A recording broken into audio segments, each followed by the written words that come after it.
What's going on, guys? Welcome back to another video. Today we're talking about what type of property should you buy. A single family, a condo, a co-op, duplex, triplex, quadplex, and it can go on and on and on. But let's narrow in, should you buy a single family house or a condo? Coming up right after this.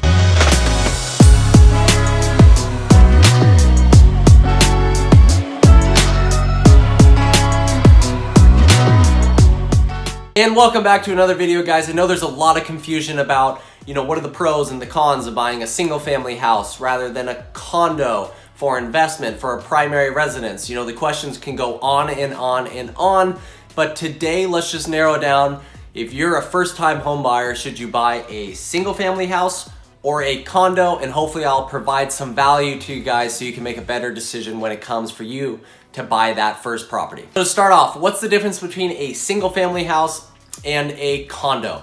Well, a single family house is normally going to be what's called a fee simple lot. You're going to own 4 corners of the lot. Normally you're going to have a yard, right? This is just going to be a normal residential neighborhood that you'll probably see in your cities, driving through the cities.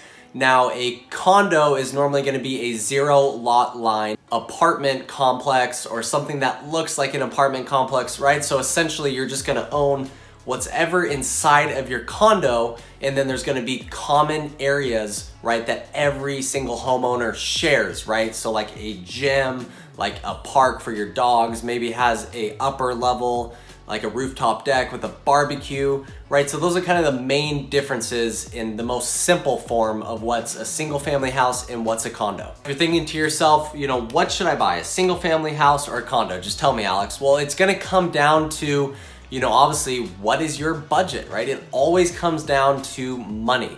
And now a single family house is gonna be more expensive than a condo, right? So if you can't afford a single family house in the area that you're living, well, then you might need to start looking for condos. Now in the area that I do business, right, a single family house would be around $600,000, and then you could get yourself a good attached condo, like a triplex or a quadplex, right? And one of those units within that triplex or quadplex, for around $470,000, $480,000, right? So it's more than $100,000 difference between these two, right? So that's why I bring up budget. First, you need to figure out your budget. How much house can you afford, right? And then from there, you might be able to just slash off, well, I can't even afford a single family house.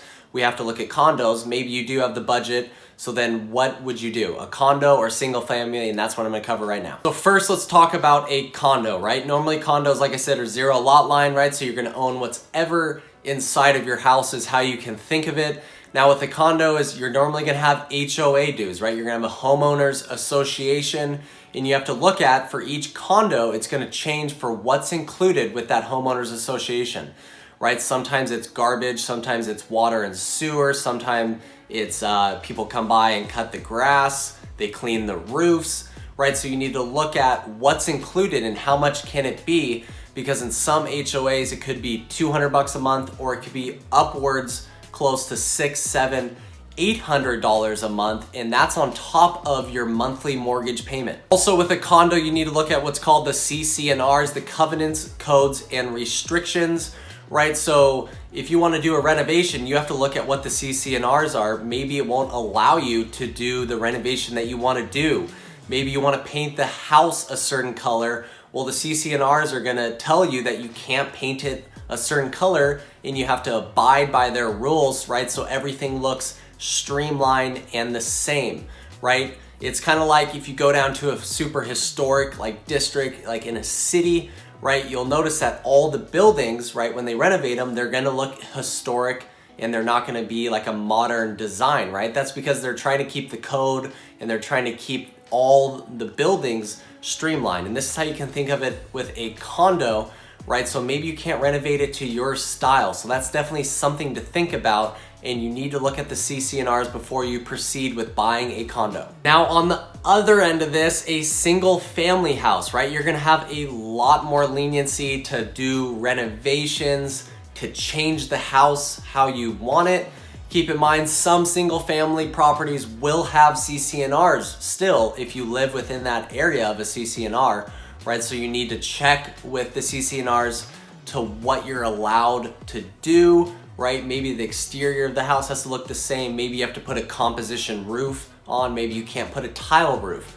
and these are all specifically laid out within the CC&Rs to tell you what you can do. But in most cases, a single family house won't have CC&Rs, right? And you can renovate the inside of the house, especially the inside of the house, however you want to renovate it. You could change the backyard. You could put a sports court in. With most condos, right, you just can't do this. Now, in terms of investing in real estate, single family properties are generally more liquid, right? Because they're more favorable, especially in any market conditions. Maybe if the housing market goes down, or maybe it's a really strong housing market, right? Normally investors are gonna turn over single family properties faster than condos. And as a result, we see single family properties actually appreciate more than condos because of the favorability, like I just already stated, with the renovations. And this just makes this investment more liquid. Not saying that you can't cash flow and make really good money off a duplex or a triplex or any condo, but generally speaking, a single family property is a more safer investment. Sitting in my office, that's the talk that I would have with you guys if you're debating, should I go the single family house route or should I go the condo route, right? The first thing you need to do is look at what can you afford, right? Because that might just take a single family house out of the equation right away.